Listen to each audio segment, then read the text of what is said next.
So hello everyone, welcome back to my channel. This is Jennifer S. So for today's video, gusto kong i-share sa inyo ito mga kasari. Paano pa nating pananatilihin ang ating mga paninda na marami pa rin ito ng bongga kahit na medyo matumal sa panahon nito ng month na November. Alam ko matumal ang bentahan pero meron tayong pamamaraan para hindi maging matumal ang ating tindahan. So meron akong gustong diskarte. Ito ang diskarte ko sa aking tindahan mga kasari na kahit papaano ay nabibentahan pa rin tayo. So meron kasi ako dito gusto ko itong i-share dahil naawa ako sa ibang mga sari-sari store. Kagaya na lang sa mga bago pang nagbubukas dyan, mega love shoutout sa inyo. Gusto ko panoorin nyo ito para matuto kayo at mapanatili nyo ang inyong tindahan na nag-ooperate kahit na matumal na panahon. So dito sa amin, merong isang example akong gusto kong i-share sa inyo na meron akong isang katabi dito na bago lang nag-ooperate. 1 week lang talaga mga kasari, sarado ng kanyang tindahan. Paano man naman kasi hindi magsaraan yung kanyang tindahan? Kulang siya sa kaalaman kung paano magpatakbo ng isang sari-sari store. So sa ngayon kasi na panahon na sobrang mahal na talaga ang mga presyohan, dapat marunong kang magbalanse sa iyong mga paninda. Marunong kang magpatong sa iyong mga paninda. Dahil nga sa mahirap mag-rolling kapag walang tubo ang iyong tinitindang mga paninda. Hindi naman ibig sabihin na marami kang mga kakompetensya, ah, hindi mo na gawing tama ang iyong paglagay ng presyo sa iyong mga paninda. Kasi meron dito isa nga na ano ko sa itong unang video ko nito. Gusto ko lang i-clear up sa inyo bakit na bigla na lang siya nagsarado. So kasi hindi ko masyado na-state sa una kong video kung bakit bigla siyang nagsarado. So ako naman ikadahapon ay naglalakad-lakad dito. Tinitingnan ko yung aking mga kompetensya, syempre kung ano nang meron sa kanila. Ganun talaga kapag meron kang isang tindahan, dapat medyo aware ka naman kung anong merong mga paninda sa mga katabi mo. So tiningnan ko yung tindahan niya, okay naman, maliit. Meron siyang konting dilata, may mga nakasabit na konting nakasabit, meron siyang mga ipinilang ko actually ang kanyang sako ng bigas ko ilan. May 10 sako siyang bigas, tatlong klase, tatlong variety. Pero ang problema nga is tiningnan ko yung kanyang mga presyo, hindi pasok ang kanyang pagpepresyo sa kanyang mga panindang bigas. So nagkakaroon ng difference ng siguro nagtutubo lang siya. Tinitingnan ko yung base sa presyo na kasi ako may kinukuhanan ako na medyo mababa ang bigas.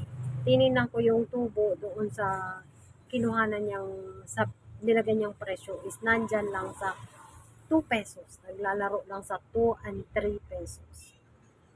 So ngayon mga kasari, no, kung magpresyo ka ng bigas at patungan mo lang ng 2 o 3 piso, tapos baguhan ka pa lang, hindi pa stable ang iyong tindahan, talagang gano'n ang mangyayari, magsasara ng tindahan. Kasi nga naman, ang pagtatayo ng isang sari-sari store, dapat meron ka rin kaalaman kung paano ka magpresyo. Dahil hindi mo basta-bastang presyohan mo lang ng hindi, lalo na't ikaw ay nangungupahan. Kasi yung kapitbahay ko na yun dito, minamarites ko na nga lang, dapat solid na ang pagmarites ko, nangungupahan din siya kagaya ko. So ngayon nangungupahan ka, hindi mo pa alam kung paano patungan ang mga paninda mo, hindi ka talaga magtatagal. So, pinila, 8 days lang mga kasari, sarado na siya. So, mabilis na ubos yun, sabihin natin, mabilis nga naubos ang mga paninda mo. Ang tanong, hindi ka ba gumagastos? Hindi ka ba nagbabayad sa pwesto mo? Ayun, hindi ka ba nagme-merienda? O, kung sabihin na natin ang iyong tindahan, dyan mo lahat kinukuha ang iyong mga kailangan. O, mga pamasahe or something like baon ng anak mo, tapos biglang hindi ka marunong magpresyo. Ayun, gusto ko kaya na i-vlog ko ito ngayon dahil gusto ko sa mga baguhan ba na mga sari-sari store na kagaya natin, maliban lang dyan sa mga iba na talagang stable na, kahit na medyo murahan nila o bagsak yung presyo nila, at least na mabigat na ang foundation ng kanilang tindahan. Pero itong vlog ko nito is para ito sa mga bago pa lang talaga na nagtitindahan na hindi pa mabigat, hindi pa stable, hindi pa marami ang kapital.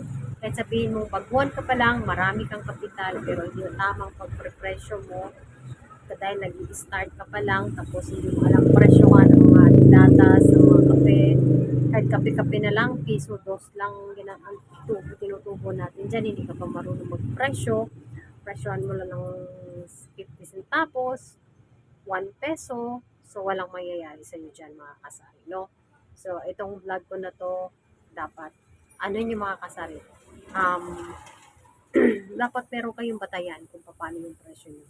Kung nandyan ba kayo sa peso, pa-add-add lang, or nandyan meron kayong percentage na tinatawag. O kung pwede yung, meron kayong basihan kung magkano ang dapat yung presyohan na hindi naman malulugi si customer and hindi naman malulugi na kayong may-ari. Dahil sa pagpepresyo, may kasama pa yung mga expenses like yung plastic. Binibili natin yung plastic. Hindi naman libre yan.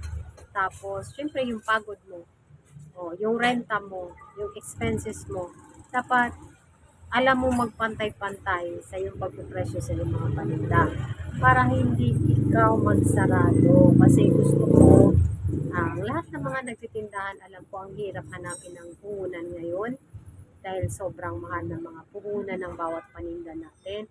Dahil dapat alam natin, ingatan natin ang ating naumpisahang sari-sari store. Huwag natin itong hayaan na araw lang ang bilang ay magsarado ka na.